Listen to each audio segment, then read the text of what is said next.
छत्तीसगडमधून एक मोठी ब्रेकिंग बातमी येते। छत्तीसगडमध्ये 31 नक्षलवाद्यांचा खात्मा करण्यात आलेला आहे।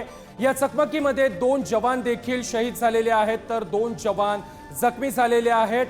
छत्तीसगडमध्ये लष्करी जवान आणि नक्षलवाद्यांची चकमक सुरू होती आणि या चकमकीमध्ये 31 नक्षलवाद्यांना कंठस्नान घालण्यामध्ये यश आलेलं आहे, तर या चकमकीमध्ये 2 जवान देखील शहीद झाले आहेत।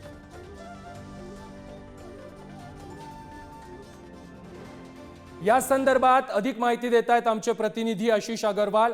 आशिष, छत्तीसगडमधून ही सर्वात मोठी बातमी येते, 31 नक्षलवाद्यांचा खात्मा करण्यात आला आहे।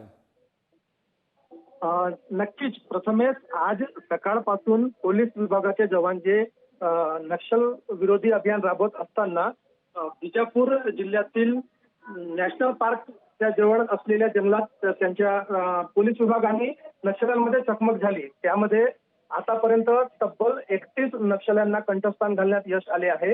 म्हणजेच 31 नक्षल्यांचे शव जे आहेत ते पोलीस विभागाने हस्तगत केलेले आहेत। अजूनही तिथं चकमक सुरू असल्याची माहिती प्राप्त झालेली आहे।